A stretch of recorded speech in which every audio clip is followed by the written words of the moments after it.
My brother demanded gifts, tuition, and even a car, bragging, "I don't pay for anything. Dad does." He sold that financed car for $100, ruined Dad's credit, and abandoned me at a station. Dad finally cut him off. Now he's collapsing. Hey everyone, figured I'd finally sit down and write this out. I've told bits and pieces of this story before in comments, but never the full thing. It's about my younger brother Daniel, who basically grew up thinking the world owed him everything. My parents spoiled him rotten, and for years he coasted on their money and patience, while I had to grind for everything. Anyway, here's how it all started. I grew up in a small town in Ontario, where news traveled faster than the weather. If you skipped class, someone would tell your mom before you even got home. That kind of place. Our family was well known enough because Dad worked at the paper mill his whole life, and Mom ran the front desk at the library. They weren't rich, but they were respected. Hard-working people, not flashy. There were two of us kids, me, Mark, and my younger brother Daniel. I was older by 4 years, but you wouldn't have known it by the way things worked in our house. From day one, Daniel was treated like royalty. Maybe it's because he was the youngest. Maybe it's because he was charming in that lazy way that makes people forgive things they shouldn't. Whatever it was, Daniel got away with murder while I was expected to set the example. I learned early that if something needed doing, it was on me. Snow shoveling, mowing, errands. While Daniel vanished, the second chores came up. Mom and Dad would just tell me to be the bigger person. At 14, that felt less like wisdom and more like punishment. Dad cared a lot about education.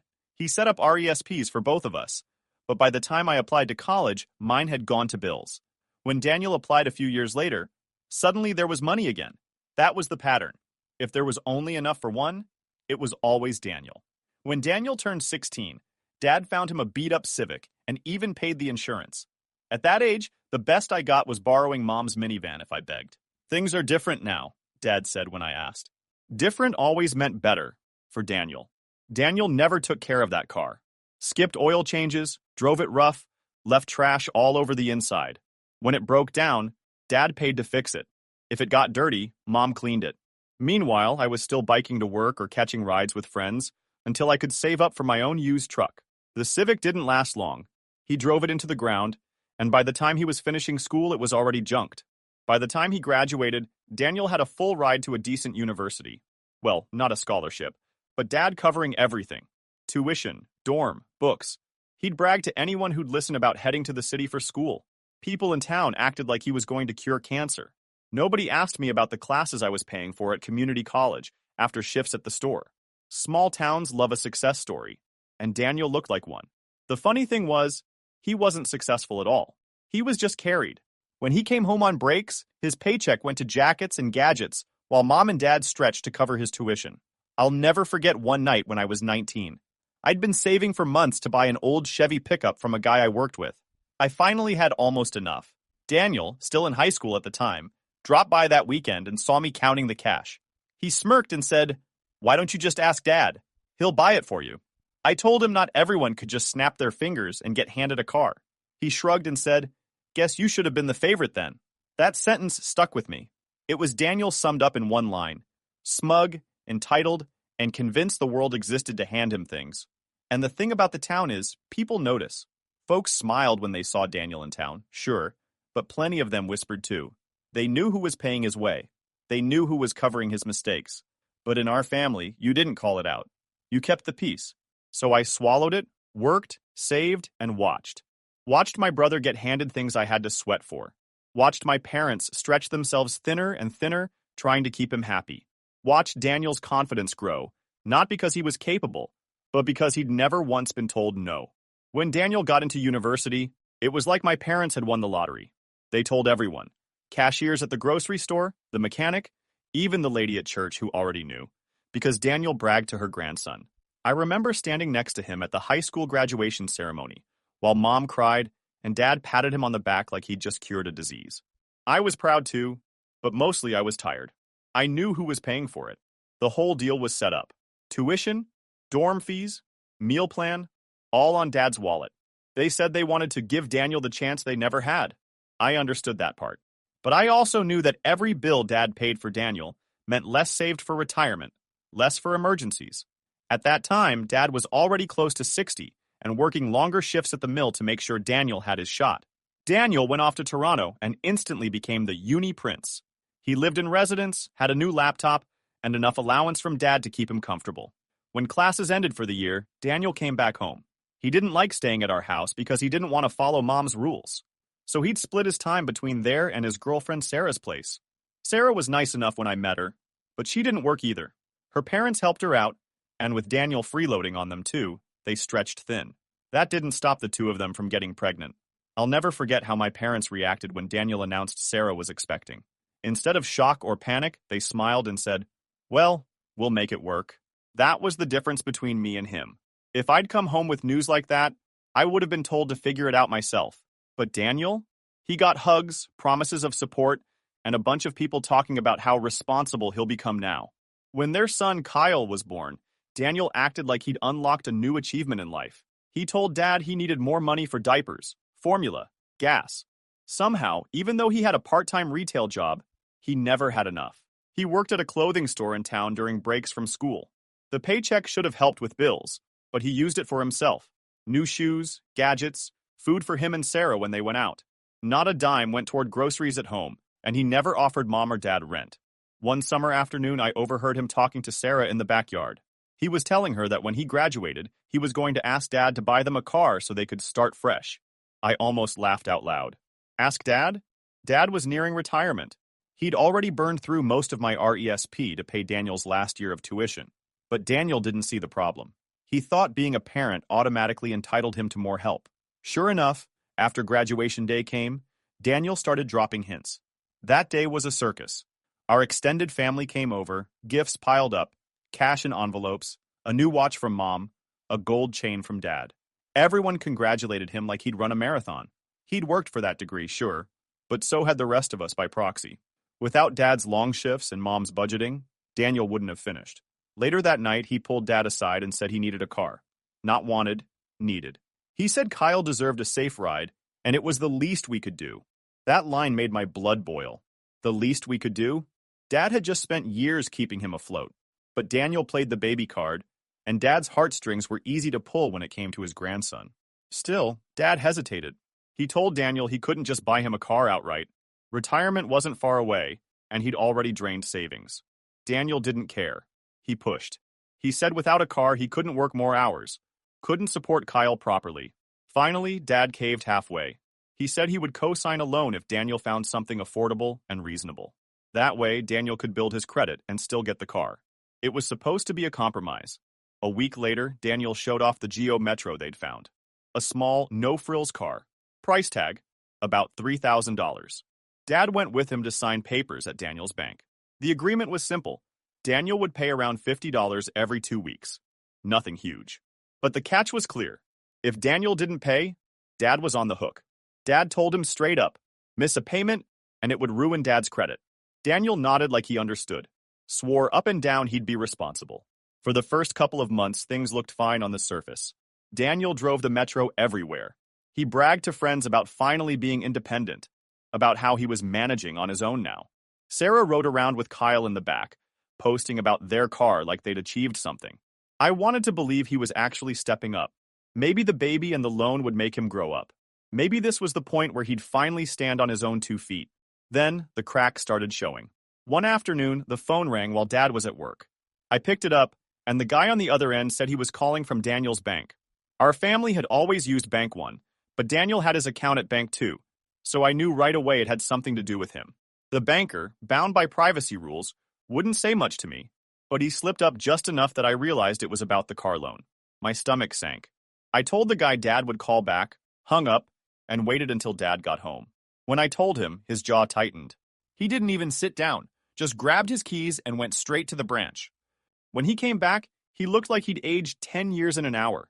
He slammed the front door, muttered under his breath, and finally said what happened. But behind the scenes, Daniel hadn't made a single payment on the loan. Not one. 2 months had gone by, and not a dime had gone to the bank. That night, Dad called Daniel. I'd never seen him so furious. He told him he had put his own credit on the line, trusted him, and Daniel hadn't even tried to hold up his end. Daniel immediately started backpedaling. He swore he was going to catch up, that he just forgot the first payment, then didn't have the money for the second. But he had it now. He promised to go to the bank first thing the next morning. Dad told him if it happened again, there would be consequences. That was the end of the call. Mom tried to calm him down afterward, saying Daniel was just overwhelmed with being a new parent. Dad shook his head. He wasn't buying it, but he gave Daniel one more chance because of Kyle. For a short time, it seemed like Daniel actually listened. He made a couple of payments, drove the metro around town like he was king of the road, and even bragged that he was on top of things now. If you didn't know the full story, you'd think he'd turned a corner. But Daniel was predictable. 3 months later, the phone rang again. This time, the banker asked for Dad directly. Same issue. Late payments. Dad hung up, grabbed the phone again, and called Daniel. This time, the conversation didn't stay calm. Dad told him point blank he wasn't responsible enough to keep the car. He told him to bring it over to the house so I could take over the payments. That way, the loan would still get covered, and at least the car would be with someone who could handle it. I wasn't thrilled about inheriting Daniel's mess, but it was better than watching Dad's credit get trashed. When Dad demanded the car back, Daniel dropped the kind of line that makes your head spin. He said, "I don't have it anymore." Dad froze. "What do you mean you don't have it?" Daniel, completely casual, said the brakes went out, and the repair shop quoted him $400. He didn't have that kind of cash, so instead of asking for help or working extra shifts, he offloaded the car. Not through a dealer, not with the bank's sign-off, but to some guy down the road for $100 in cash. It wasn't even a proper sale. The bank still held the lien, which meant legally the car wasn't his to sell. I'll never forget the silence that followed. Dad was gripping the phone so hard his knuckles went white. When he finally spoke, his voice shook. He told Daniel he'd just dumped a car he didn't even fully own, leaving Dad tied to the loan with nothing to show for it. Daniel didn't see the problem. He actually argued back. He said, "Why should I keep paying for a car I don't even have anymore?" Like it was logical. Dad lost it then. He told Daniel he was selfish, irresponsible, and had crossed a line. He said from that moment on, he was done helping him financially. Daniel tried to spin it again, blaming the brake shop for ripping him off, blaming the bank for being too strict, even blaming Dad for pressuring him into the loan in the first place. He took responsibility for nothing. At the end of the day, Dad still had no choice. He was co-signer. The bank didn't care about Daniel's excuses. They wanted their money. So Dad ended up paying off the rest of the loan himself. For the next year, money that should have gone into retirement instead went to cover Daniel's $100 scrap sale. The next morning, Dad went back to the bank to figure out his options. There weren't many. As co-signer, he was on the hook no matter what. The loan had to be paid whether the car existed or not. So Dad set up automatic payments from his account. Month after month, he covered Daniel's mess, while Daniel carried on like nothing had happened. At home, you could feel the shift. Mom still defended Daniel here and there, saying he was young and stressed with the baby. But Dad was done making excuses. He started warning both of us about credit, about responsibility, about how long it took to rebuild trust once it was broken. The speeches were aimed at Daniel, but half the time, Daniel wasn't even there to hear them. Meanwhile, Daniel had no shame. He'd roll up to the house in Sarah's parents' car, acting like life was fine. He'd complain about his job, brag about new sneakers, and then ask Mom to watch Kyle so he and Sarah could get some time to themselves. Dad would grit his teeth but rarely said no when it came to the baby. That was the only thing keeping the bridge from burning completely, the fact that Kyle was innocent in all of this. One evening, Dad sat me down in the garage. He said, "Mark, I'm done financing your brother's life. He's on his own now. I should have done it years ago." He admitted using my education savings to cover Daniel's tuition, admitted he thought Daniel just needed one more chance to straighten out, and those bills and repairs were just a cover. But this car situation proved it wasn't about chances anymore. It was about choices. Daniel always chose the easy way, and the family always paid for it. The resentment started to spread outside our walls too.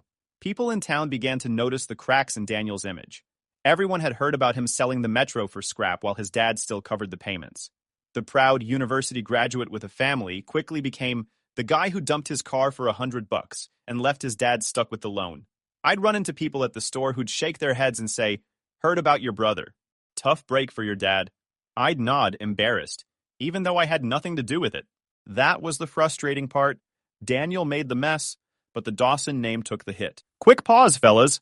YouTube just dropped this new hype feature. If you're hooked on this story, smash that hype button. It tells YouTube this video deserves to blow up, and it keeps even crazier stories coming your way. Thanks so much for your support. All right, back to the drama. For Dad, The loan dragged on for almost a year. Each month he sent in the payment, knowing full well Daniel was never going to step up. Every time the bank withdrew money, it was a reminder that he'd been burned by his own son. By the time the balance was cleared, Dad's trust in Daniel was completely gone. The final straw for Dad wasn't even the money. It was Daniel's refusal to take any responsibility. He never apologized, never offered to pay back even part of what he owed. He acted like it was ancient history before the debt was even paid off. If you brought it up, he'd shrug and say, "That was a bad situation. Let's move on," like he was the victim. From then on, things at home changed permanently. Daniel was no longer welcome to ask for financial help. Dad told Mom and me flat out, "That gravy train is over." And he even said it in front of Daniel once when Daniel asked about borrowing money for emergencies. Dad told him, "You already had your emergency. You sold it for $100. That was the first real boundary Dad had ever set with him. And Daniel hated it. He sulked, argued, tried to guilt-trip Mom, but Dad didn't budge. It was the first time I'd seen Dad hold his ground completely. But even with the car gone, Daniel wasn't finished burning bridges. The worst incident was still ahead. It had nothing to do with banks or cars. It had to do with me, a train station, and the day he proved he wasn't just irresponsible, he was cruel. That summer, I was working at the hardware store full-time. On top of that, I slipped on a ladder while unloading stock and wrecked my ankle. Crutches for 6 weeks. Getting around was a nightmare. Buses weren't reliable in town, and I had to rely on rides from family whenever I couldn't manage on my own. I hated it, but there wasn't much choice. One Saturday, I had to catch the train back from a nearby city where I'd gone for a checkup. It was about a 30-minute ride, and I timed it so I'd get back in the afternoon. I called Daniel the night before and asked if he could pick me up from the station. He had Dad's car that weekend because Sarah's parents had borrowed theirs, and he said it wouldn't be a problem. "Yeah, I'll swing by." "No big deal," he told me. So I didn't arrange backup. That was my mistake, trusting him. The train ride itself was fine, but when I got off, Daniel wasn't there. I waited outside with my crutches, checking my watch, watching other people get picked up. 10 minutes passed. Then 20. I called him. He answered, sounding annoyed. "Yeah, what?" he said. "I'm at the station." "Where are you?" "Oh, right, can't.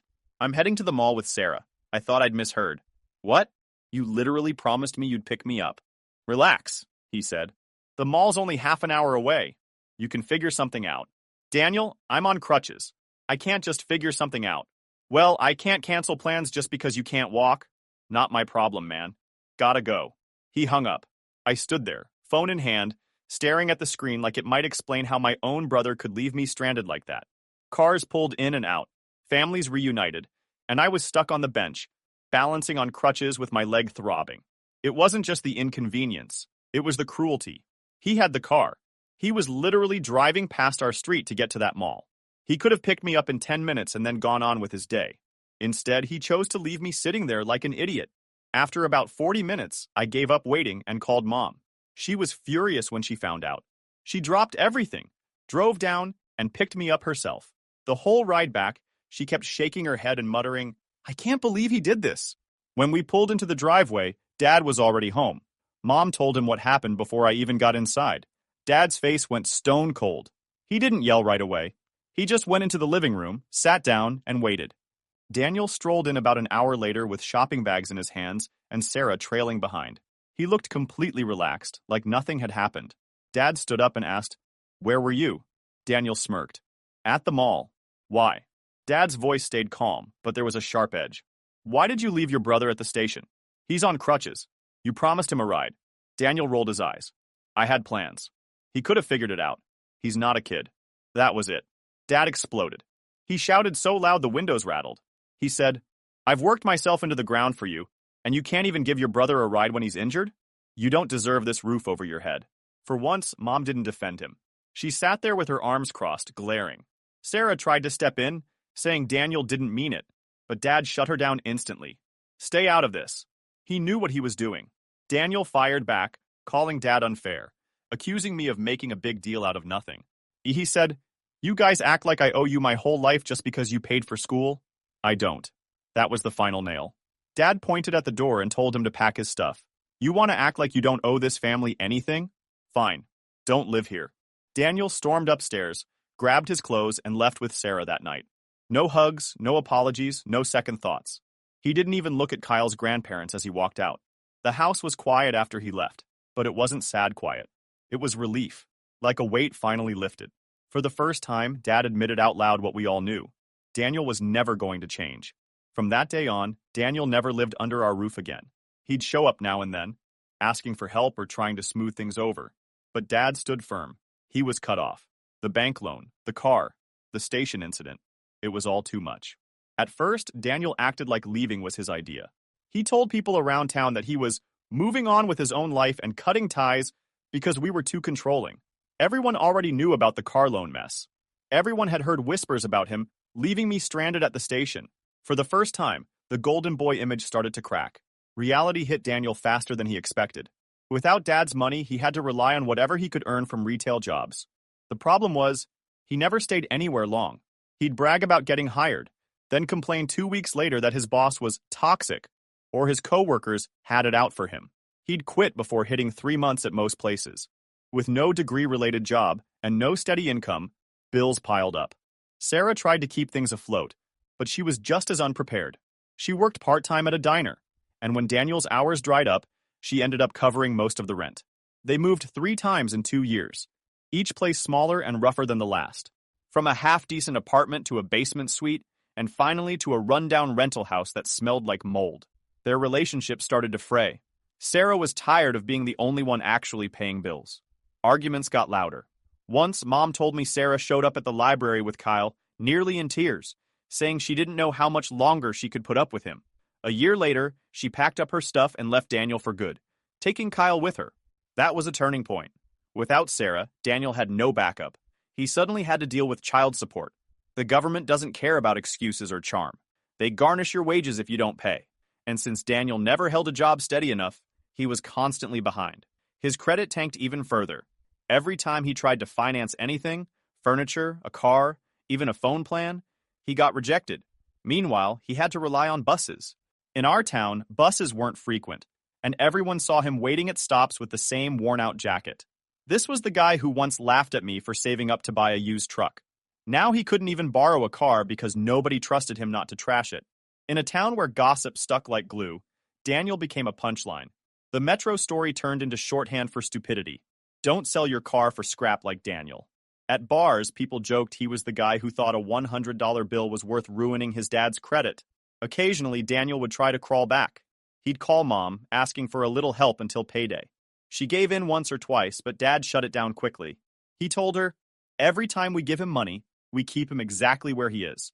Eventually, Mom stopped answering his calls too. The few times I ran into him around town, he always had some new story. I'm about to start this new job, it's gonna be big. Or, I'm talking to a buddy about starting a business. None of it ever happened. Next time I'd see him, he'd be back to the same excuses. He looked older than his age, always tired, always broke. Meanwhile, my life was moving in the opposite direction. I stuck with the hardware store for a while, then transitioned into a steady trades job. I saved, built credit, bought a reliable car with my own name on the paperwork. No cosign needed. Later, I managed to get a small place of my own. Nothing fancy, but it was mine. That contrast made things clear to everyone. Daniel had every advantage growing up. Tuition paid, car cosigned, a family willing to cover for him. I had none of that, and yet I moved forward while he spun in circles. People noticed. Relatives who used to fawn over him started making comments to me instead. Mark, you did it the right way. Good on you for building something solid. It felt good, not because I needed validation, but because the truth was finally obvious. The best part was that I didn't have to lift a finger for karma to work. Daniel did it to himself. Every selfish choice, every shortcut, every time he blamed someone else. It all piled up until he was buried under it. By the time he hit his 30s, he was the guy people pitied, not envied. Last I heard, he was renting a room in someone's house, still bouncing between jobs. Sarah had remarried, Kyle was thriving with stability, and Daniel was stuck complaining about how life isn't fair. Nobody in town bought it anymore. They'd shake their heads and say, life gave you chances. You just wasted them. By the time I reached my late 20s, Daniel was a shadow of the guy my parents once bragged about. He had gone from being the first Dawson to graduate university to the guy nobody trusted with a dollar. And while his life unraveled, mine was finally coming together. I stayed in trades after leaving the hardware store. It wasn't glamorous, but it was steady, and it paid well enough. I learned to budget, stayed out of debt, and slowly built my credit. I bought my first car outright with my own savings. No cosign, no bank breathing down my neck. That was a proud moment, because it was proof I'd done what Daniel never could: stand on my own 2 feet. Dad helped me understand paperwork, loans, and credit reports. After watching him suffer from that car loan Daniel dumped on him, I took every lesson seriously. Within a few years, I managed to get a small mortgage approved and bought a modest 2-bedroom house on the edge of town. It wasn't fancy, but it was mine. I planted grass in the backyard, fixed it up bit by bit, and turned it into something solid. Every improvement was a reminder that I'd earned it. Daniel, on the other hand, never left the cycle. His jobs came and went. His reputation was shot. Even people who used to cover for him stopped trying. He became known as the guy who always had a big plan that never happened. Every time he spoke about a new business idea or some friend who was going to hook him up with work, people just nodded politely, already knowing it would collapse in a few weeks. The breakup with Sarah was permanent. She moved on, remarried, and gave Kyle the stable life he deserved. From what I heard, Kyle barely saw his dad except during mandatory visitation. Daniel never showed up prepared.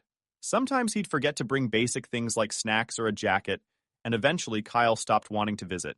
Even as a kid, he figured out his father wasn't reliable. That was the harshest punishment Daniel could get.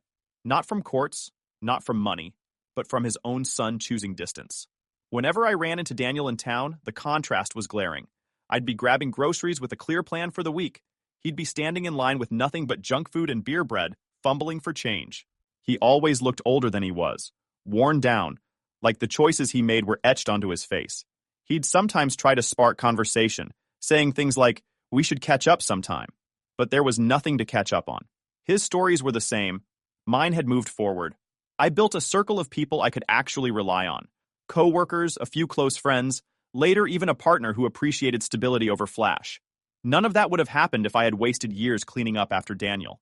That's the thing about letting go of toxic family. You realize how much energy you get back for yourself. Dad never softened on him after the station incident. He'd acknowledge Daniel if they crossed paths. But that was it. No money, no handouts, no second chances. "You made your bed," he told him once, "and I'm not laying in it with you." Mom tried here and there, but eventually even she stopped. The guilt trips, the manipulation, it all wore her down. By the time Kyle was in grade school, Mom admitted I was right. Daniel wasn't going to change. The years passed, and the gap between us only grew wider. I advanced in my trade, took night classes, and eventually landed a supervisor role. I wasn't rich, but I had security. I had savings, a roof that was mine, and the peace of knowing my bills were paid on time. Daniel never had that. He went from couch surfing to sketchy rentals to finally renting a single room in someone's house. People who once envied him now shook their heads and said, "What a waste." The irony is that all the things he laughed at me for, saving money, working steady jobs, buying used cars instead of flashy ones, were the exact things that gave me a stable life. And the things he prided himself on, shortcuts, charm, avoiding responsibility, left him broke, bitter, and alone. I didn't need revenge. I didn't need to prove anything.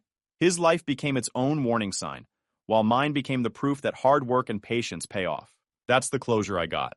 The last time I saw him was outside the grocery store. He gave me a nod, forced a smile, and asked if I could spot him a 20 just until next week. I shook my head. Not happening.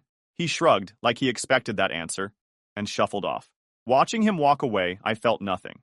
No anger, no sadness, just relief. Because the truth is, I moved on. I stopped measuring myself against him years ago. He chose his path, and I chose mine. And while his path left him stuck, mine led me somewhere worth being. That's the real ending. Daniel's gravy train stopped decades ago, and he never figured out how to stand without it. Meanwhile, I built a life that doesn't depend on anyone's handouts. I don't wake up dreading debt collectors or waiting for pity. I wake up knowing I earned everything I have, and that's enough for me.